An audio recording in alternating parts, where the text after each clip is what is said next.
On the news tonight, Governor Sheriff Oborevwori bags Outstanding Leadership Award for Excellence in Governance.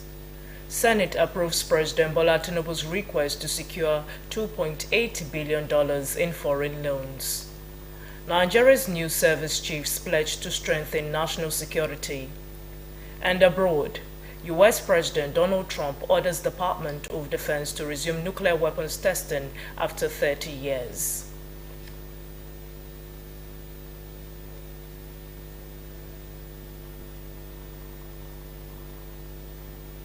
Good evening and welcome to the Delta Television Main News. I am Perpetua Iboba. You can follow our news online on Facebook at Delta Broadcasting Service Asaba and on YouTube at Delta Broadcasting Service Asaba or visit our website. And to the details. Governor Sheriff Oborevwori has been honored with the Outstanding Leadership Award for Excellence in Governance by the Progressives Governors Forum, PGF, in recognition of his humility, visionary leadership, and transformative strides. The award was presented during the forum's quarterly strategic meeting of secretaries to the government of the All Progressive Congress APC-governed state, held at the Government House, Asaba. Ejime Udweme reports. The meeting themed Strengthening Subnational Governance Synergy for Effective Policy Coordination in APC-governed states brought together high-level state officials to chart strategies for deepening administrative collaboration and governance reforms across the country. Presenting the award, Mr. Folorunsho Aluko, Director General of the APC Governors Forum, commended Governor Oborevwori for redefining public service through accessibility, empathy, and disciplined leadership. He stated that the PGF's tribute to Governor Oborevwori was not only a recognition of personal excellence, but also a call to collective progress. Our commitment remains the same, to ensure that every state under our forum becomes a case study in responsible governance. In his remarks, Governor Oborevwori, represented by the State Deputy Governor Samonde Onyeme, expressed appreciation to the PGF for the honor, describing it as a motivation to continue delivering good governance to the people of the state. He highlighted several milestones under the MORE agenda, including the reconstruction of the Warri-Sapele-Benin-Dua carriageway, ongoing flyover projects at Otowodo Junction in Ughelli and Uromi Junction in Agbo, and the inauguration of the new NDDC Delta State Office in Warri, all designed to accelerate infrastructure and economic growth. The extension of Asaba Stormwater Project to ShopRite Interborough Summit Corridor has entered its last phase of construction. The project is already reducing flood incidents, safeguarding homes and businesses, as well as improving quality of life of our citizens. Host and Secretary to State Government, Dr. Kingsley Emo, said Delta State's participation in the PGF family had deepened intergovernmental collaboration and broadened learning opportunities among state leaders. As a progressive state, even in PDP, we have remained very progressive to date. The state remains strongly committed to a better Nigeria through this relationship. The chairperson of the forum and secretary to the Kogi State Government, Dr. Folashade Ayoade, also lauded the state government for its hospitality and organizational support in hosting the forum, describing the Asaba edition as one of the most productive sessions. The Asaba meeting underscored a shared resolve among APC-governed states to build stronger subnational systems, digitize governance processes, and institutionalize performance-based management frameworks. The Delta Broadcasting Service, DBS, to partner with individuals and organizations in the dissemination of credible and verified information that aligns with the development vision of the present administration. The General Manager of DBS Asaba, Mrs. Christine Jobome Emetulu, made the pledge when she received the Special Assistant to the Governor on Media, Comrade Tommy Wujola, and his team at the Broadcasting House in Asaba. Henry Onogwa reports.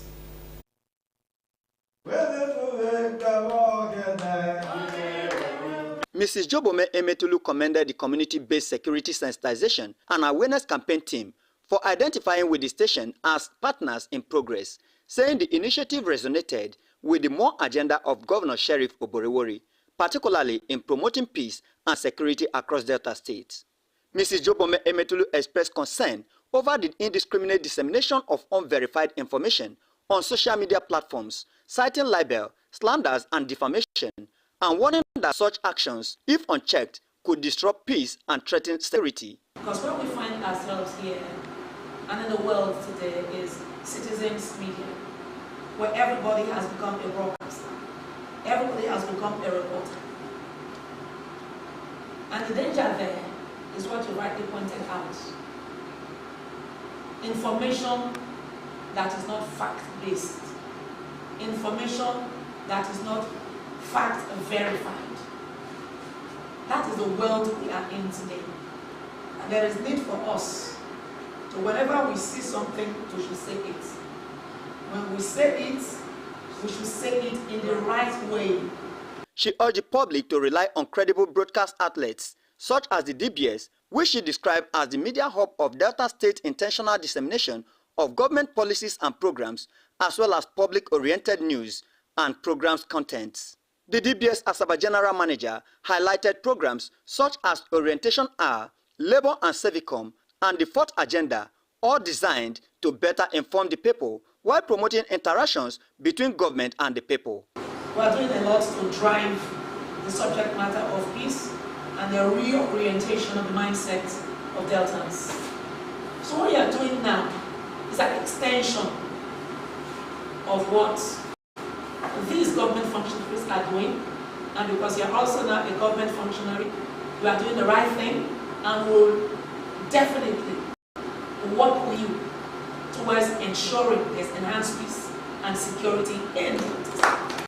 Earlier in his remarks, the Special Assistant to the Governor on Media, Comrade Tommy Wujola, congratulated DBS Asaba for its consistency in delivering factual and balanced reports to Deltans, saying the visit was aimed at strengthening collaboration with the station in creating greater awareness on collective efforts towards sustaining peace and security, which were key pillars of the governor's more agenda. It becomes imperative to address the growing concern, the circulation of security-related information across media platforms. While public vigilance is key to crime prevention,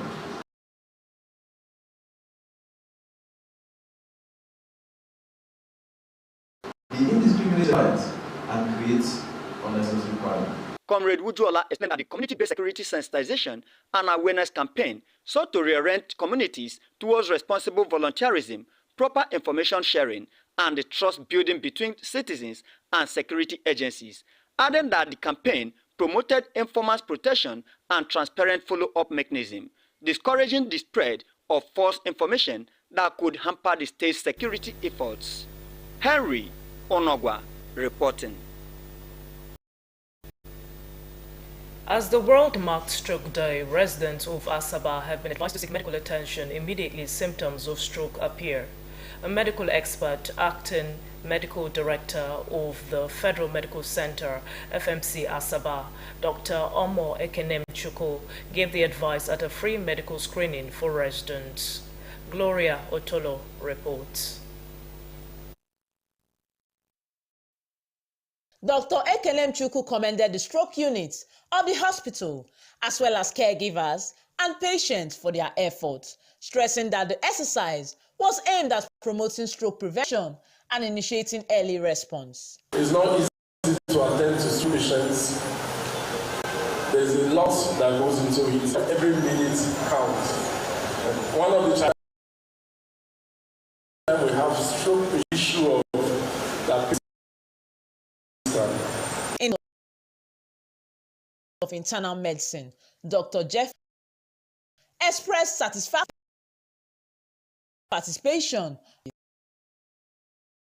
family support in recovery. You suffer from hypertension or diabetes, or you are obese, too big, or you have been told, for those that just go to the lab and do check their cholesterol, they told you that it's high.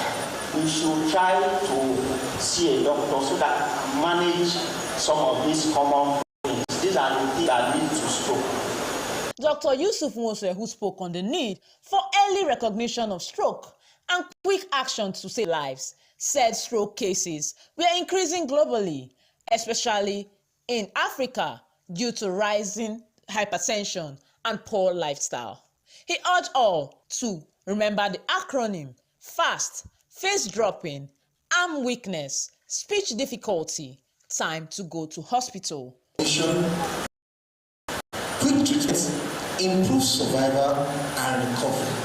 And what is your goal? Your goal is to ensure that you get to the hospital within 4 hours, 30 minutes for what we call the clot-busting treatment, especially for the blood pipe stroke. Some stroke survivors share their experiences, encouraging nurses to continue attending to patients promptly to help save lives. They also reminded fellow patients to take their medication regularly and follow medical advice for quick recovery. Any emergency case that comes to you, you should please act fast. That will save the life of the patient. The World Stroke Day is set aside to raise awareness about stroke, its warning signs, and the urgent need for preventive action. Gloria Otolo reporting. The federal government has released 2.3 billion naira to settle salary and promotion arrears owed to university lecturers across the country.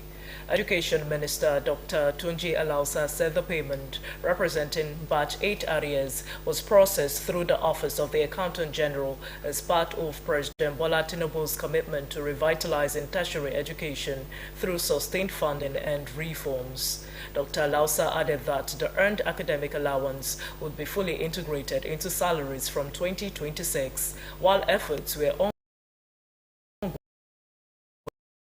to release pensions. He stressed that all agreement with the unions would be realistic and financially sustainable. Despite the announcement, however, many lecturers have reported that their October 2025 salaries remained unpaid. The Senate has approved President Bola Tinubu's request to secure $2.8 billion in foreign loans, including a $500 million bond, to finance part of the 2025 budget deficit and refinance maturing Eurobonds. The decision followed a report by the Senate Committee on Local and Foreign Debts, chaired by Senator Wamako Aliyu, which described the borrowing as necessary for economic stability and project continuity. Out of the total, $2.347 billion would be raised from the international capital market, while $500 million from the bond will fund key infrastructural projects across the country. Lawmakers supporting the motion argued that the borrowing plan aligns with the 2025 budget framework and is vital for sustaining growth, creating jobs, and maintaining Nigeria's credit reputation.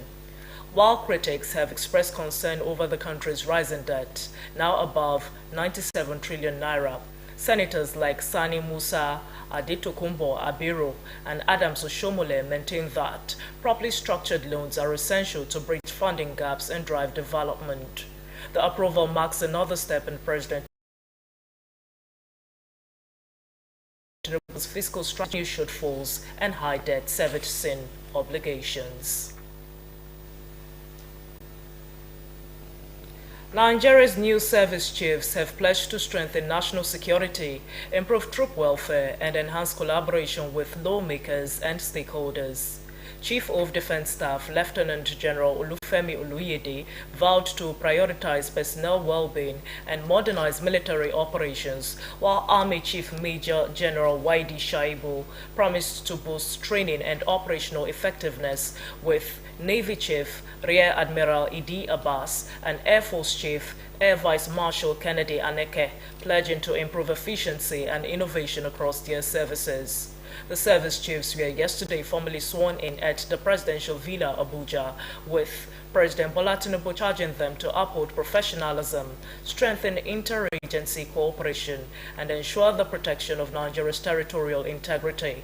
The swearing-in ceremony marked the official commencement of duties for the new military heads who had earlier been cleared by the National Assembly.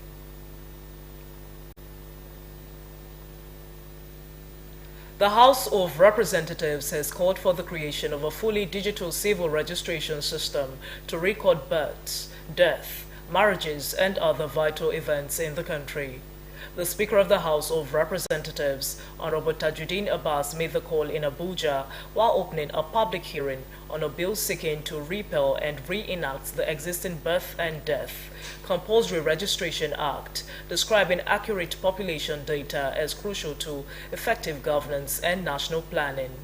Honorable Abbas explained that the bill aimed to modernize Nigeria's outdated registration framework by introducing a secure electronic system that aligned with global standards. He said a digital registry would eliminate duplication and fraud, improve identity management, and enhance coordination among public institutions.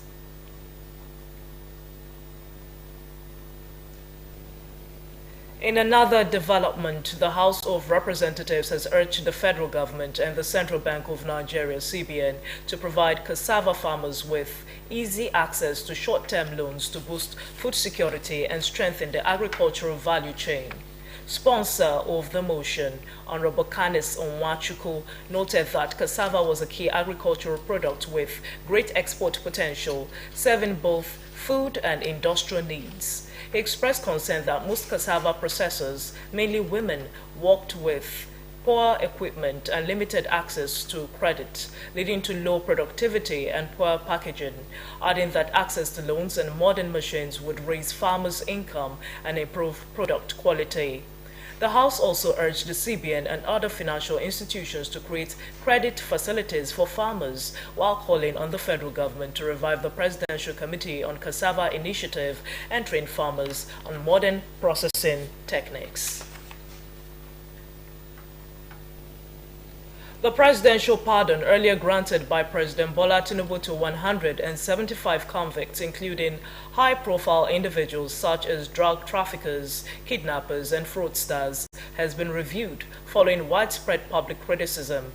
The review, conducted in consultation with the National Council of State, reduced the list of beneficiaries to 120, with several names including convicted murderer Mariam Sanda, either removed entirely or reclassified under reduced sentences. The presidency explained that the decision was guided by justice, national security, and public sensitivity to the victims of such crimes. The Nigerian Bar Association, opposition parties, and civil society groups had earlier condemned the initial clemency list, describing it as a grave error of judgment. The revised pardon, announced through the Attorney General of the Federation, Lateef Fagbemi San, now prioritized non-violent offenders who demonstrated good conduct, remorse, and rehabilitation while in prison. President Tinubu also ordered the future pardon recommendations must undergo stricter vetting by prosecuting agencies to prevent similar controversies. Reacting to the development, the Labour Party commended the president for responding to public pressure, urging him to extend the same sensitivity to economic and social issues affecting Nigerians. The Civil Defense, Correctional, Fire and Immigration Services Board, CDCFIB, has warned applicants in the 2025 paramilitary recruitment exercise to beware of fake messages circulating online. The board in a statement stressed that it did not contact candidates through email or SMS and urged applicants to rely only on official information from its website. It directed candidates to check the portal from today, October 30, to confirm if they had been shortlisted for the computer-based test, CBT. The recruitment covers the Nigerian Correctional Service, Nigeria Immigration Service, Federal Fire Service, and the Civil Defense Corps. You're watching the Delta Television main news. Still to come, U.S. President Donald Trump orders Department of Defense to resume nuclear weapons testing after 30 years. Details of this and more after the break. Uche, sir, don't go collect the goods we pay for. No carry nonsense, come back here. Okay, my Oga. Uche, go buy me oil filter. Go buy from Pascal, no. Hey, he go cheat you. I don't hear, Oga, I don't hear. I go call you back. Hello, Johnny. I beg you, get radiator. Okay, my boy, they come your shop now, come collect them, eh? Uche. Oga, I don't go Pascal again, no. Go to the shop now. Uche. Go to the boy shop, go bring a filter. Free on Glow Talk Master. Talk for 6 minutes and get 6 minutes free. Plus 50 megabytes of data. Free. Dial *606#. New customers also enjoy a welcome bonus. This one winning flash me like before. If I say things don't change, oh. Now where I don't get Glow Talk Master, eh? I go dey call you go fear. I go call you tire. You go tire. Put your way you dey now. Sir, you register your Glow SIM, abi? Glow Unlimited.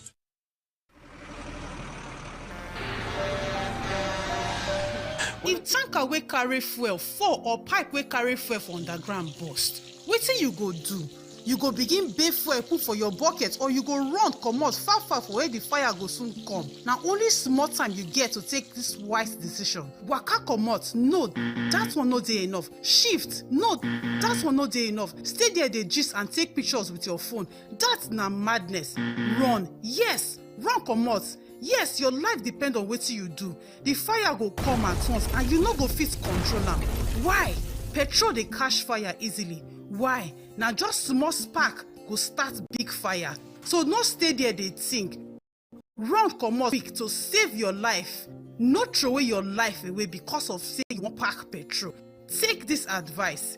This informate na from Public Enlightenment Office, Delta Broadcasting Service, Asaba.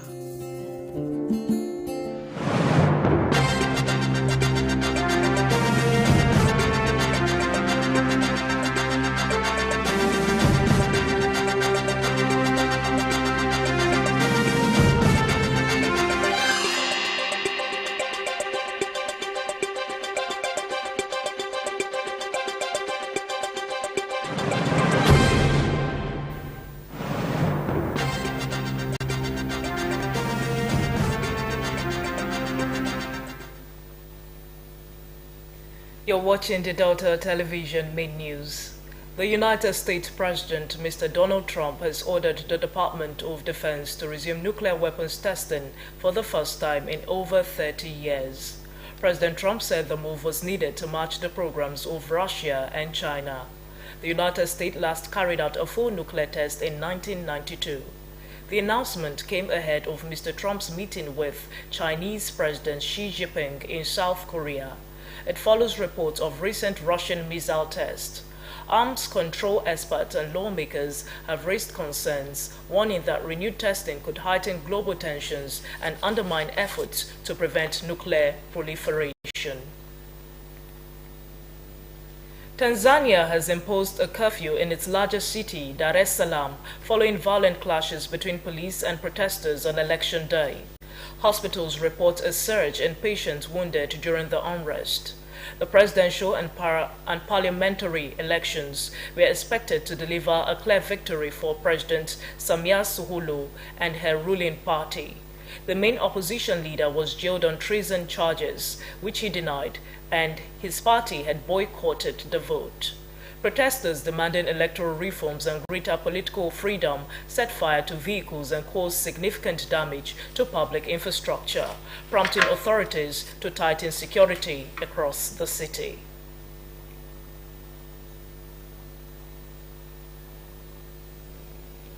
In business, the federal government has approved a 15% import duty on petrol and diesel, according to Value, to protect domestic refineries and support price stability. The directive issued by President Bola Tinubu takes immediate effect and is aimed at aligning fuel import costs with local production realities. The duty will apply to the cost, insurance, and freight value of imported fuel under a market-aligned tariff system.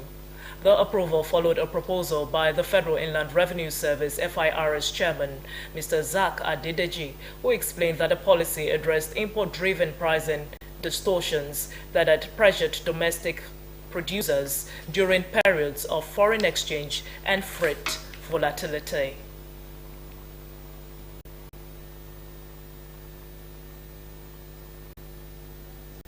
Still in business, food prices in markets across the country have declined slightly compared with last year, supported by higher agricultural output and government intervention programs.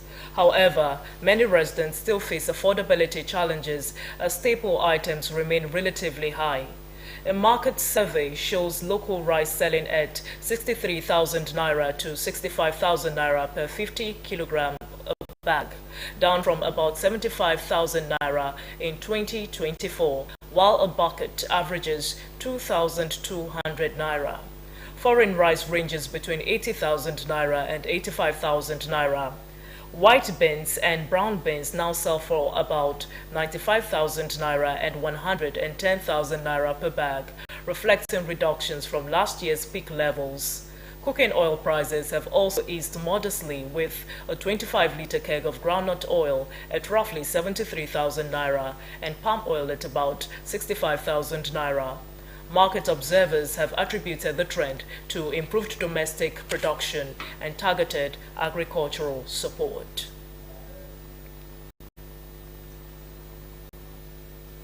Let's join our sports news desk for happenings in the world of sports. The president of the Nigerian Football Federation, Alhaji Ibrahim Gusau, has revealed that the Super Eagles camp for the 2025 FIFA World Cup playoffs qualifiers will be opened on November 9 in Rabat, Morocco. Alhaji Gusau, who made the revelation in Abuja, said the invited players are expected to arrive at the Morocco camp early in a bid to ensure they prepare adequately for the playoffs against Gabon on November 13 before facing the winner between Cameroon and DR Congo on November 16. He said the NFF was already in touch with the players and their clubs. Sides are certain that no stone will be left unturned in a bid to ensure that the Super Eagles qualified for the Quadrennial Football Fiesta in the United States of America, Canada, and Mexico next year.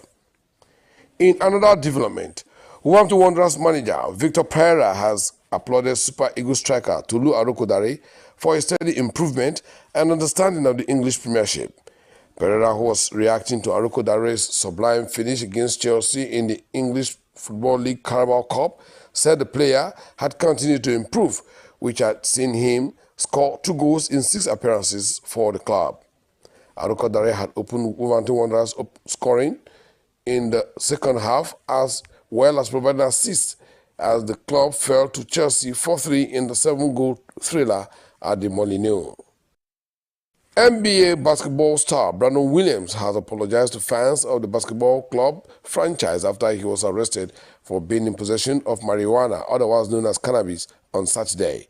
The 25-year-old basketball star, who dropped in 20 points and 7 rebounds after coming off the bench to help Dallas Mavericks to win 107-105 against Indiana Pacers, said his action was a distraction. Williams was found with less than 2 ounces of marijuana, which is illegal for recreational use in the state of Texas. Jude Agbayeke reporting. Our thoughts for the day. A seed neither fears light nor darkness, but uses both to grow.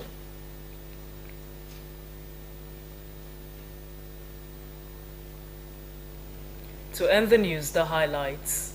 Governor Sheriff Oborewori has been honored with the Outstanding Leadership Award for Excellence in Governance by the Progressives Governors Forum (PGF) in recognition of his humility, visionary leadership, and transformative strides. The award was presented during the forum's quarterly strategic meeting of secretaries to the government of the All Progressive Congress APC governed state, held at the Government House, Asaba. The Senate has approved President Bola Tinubu's request to secure $2.8 billion in foreign loans, including a $500 million bond to finance part of the 2025 budget deficit and refinance maturing Eurobonds. Nigeria's news service chiefs have pledged to strengthen national security, improve troop welfare, and enhance collaboration with lawmakers and stakeholders. And abroad, U.S. President Donald Trump orders the Department of Defense to resume nuclear weapons testing after 30 years. You can follow our news online on Facebook at Delta Broadcasting Service Asaba and on YouTube at Delta Broadcasting Service Asaba, or visit our website. That ends the Delta TV main news. On behalf of the production crew, my name is Perpetua Iboba. Thanking you so much for watching. Good evening.